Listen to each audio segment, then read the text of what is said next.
Hey guys, welcome to Down and Dirty Modding. I'm Dave, or Insulin Gnome, as you probably know. And last time we put a motherboard tray in our Fractal R4, and that turned out pretty freaking awesome, if I do say so myself. But the project isn't done. We still need to get a motherboard in there. So that's what we're going to cover today. We are going to be figuring out our mounting hole locations for our standoffs, and then drilling them out, putting some inserts in there, and also putting in some slots for our PCI brackets, so whenever we slide a card in there, it fits and will not fall out. So first off, let's start with figuring out some mounting hole locations. Now, there's two different ways you can do this, and I'm going to show you both. And let me flip this thing on its side for you. I think you should be able to see a little bit of it down through here. The first way of doing it is by actually using a motherboard and marking it out with that. So I'm going to take our I/O shield and go ahead and slip it in. And then we can take the motherboard. Now this is a funny motherboard. In the end, you'll probably notice there aren't enough holes for a standard ATX.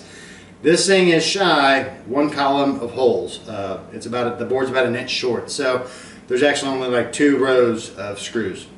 I don't know why. I really don't like it, but that's the way it came, so that's the way we're putting it in. So we're going to take this, slip our, ooh, I've got mail.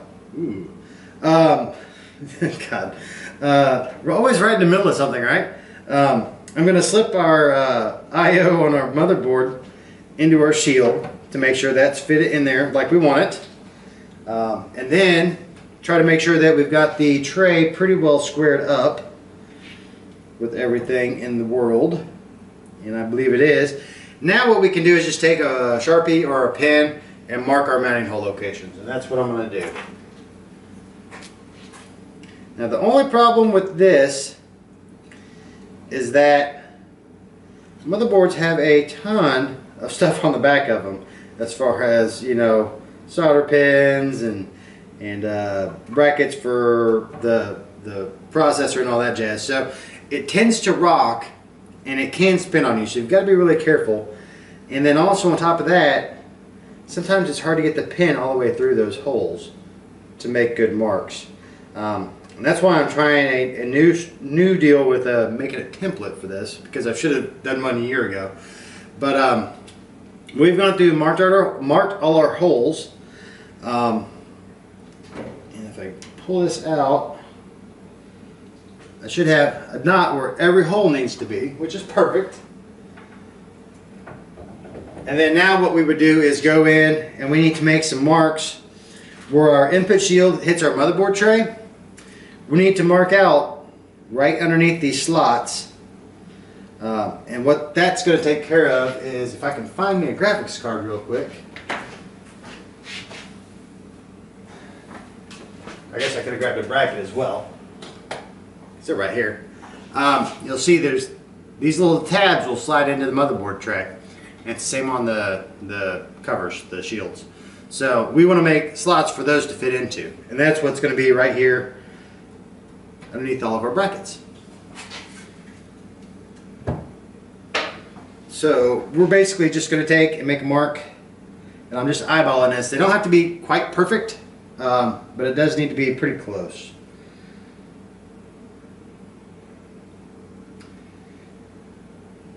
And I'm just drawing a line right at the corner where those two meet up. The input shield, or the input bracket on the back, and the motherboard tray.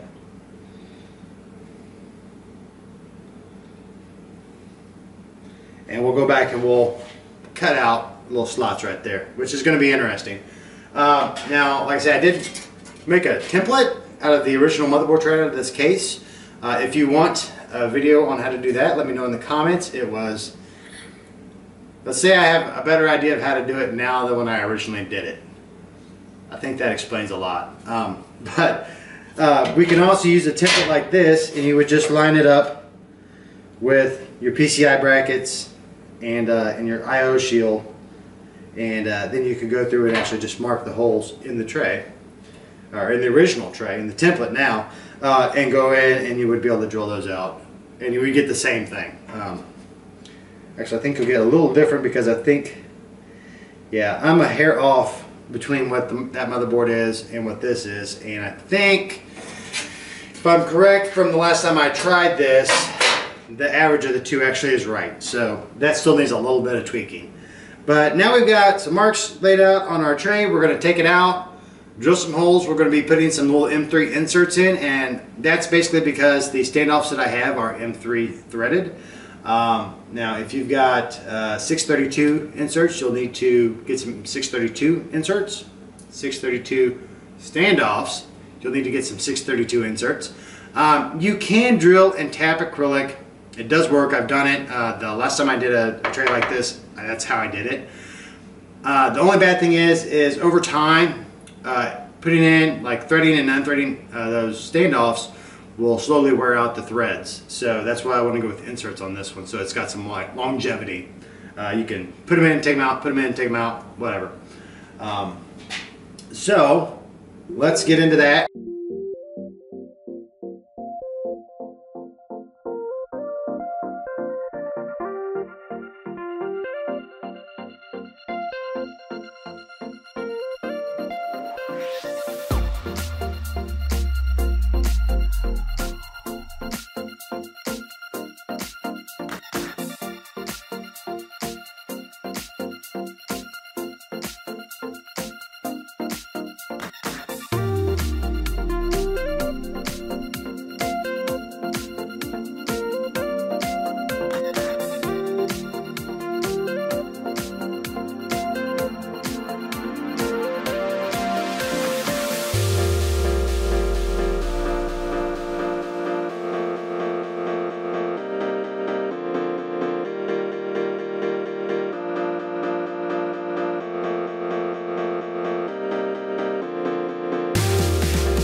Alright guys, there you go. We've got her taken care of. Now let me explain some of the stuff that I did there. First off, I taped off my drill bit that I used to drill for the inserts because I didn't want to go all the way through the acrylic. I just wanted to get enough for the inserts to actually go in. That way our back panel is nice and clean. There's no signs that we've put anything on the other side of it. Secondly, I was cutting off the threads on my inserts, which seems kind of funny, but they're a plastic insert with a really long thread on them. And I've been cutting them off on a lot of projects lately because they're just too much. So that makes them a little easier to thread in. And also, I don't believe that they would have actually fit in here as shallow as the hole was that I put for the insert. So we cut those off, used a small M3 4mm screw where the head bottomed out before the threads bottomed out, just to tighten them down because they were getting hard to tighten by hand. Let's see, beyond that, our slots for our PCI brackets. I took an 1/8 inch bit, drilled each end of that slot, or the mark that we made, and then connected them with a Dremel with a cutting bit on it. Just I think it's an 1/8 inch cutting bit. Kind of takes some practice. It's kind of not the most precise tool, but it does work. I'm sure there are other ways. I would have probably used a coping saw, but my coping saw wouldn't fit in the hole that was left for that 1/8 inch hole. And I didn't want to go any wider, so I wound up just using the Dremel and wallowing it out with that. So, but it does work, and you really shouldn't even see them because they'll be behind the motherboard and the brackets and all that jazz. So that's how we got where we are now. And oh, one thing about those slots, you'll remember we marked the slots. We put a line right up next to that motherboard or next to that I/O panel, and I kept all my work to the inside of it, because basically anything that I did on the other side of that line was going to be behind a piece of metal and wouldn't help us at all. So everything had to be kept on the inside of that I/O shield. So that's kind of important. But beyond that, I guess now we're ready to throw her back in the case. And we'll see how everything pans out.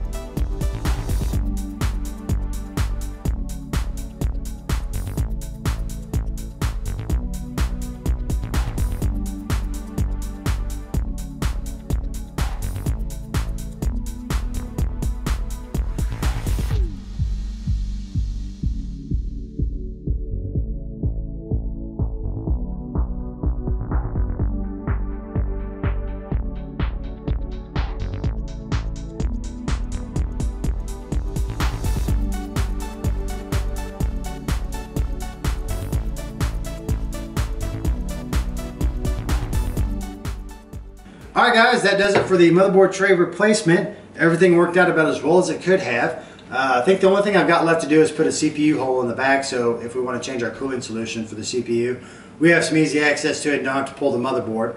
And I would show you kind of what it looks like without the protective coating, but I'm afraid I'll scratch it up doing something else, so we're going to leave that on and just have to use our imaginations for now. So hopefully that inspires you to do something similar or something completely off the wall. It wasn't a very difficult project at all. If you've got questions about it, go ahead and leave them down in the comments. If you like the video, hit the like button. If you want to know what I'm doing to this thing next, hit the subscribe. And that's all I've got for today, so get out there and mod something.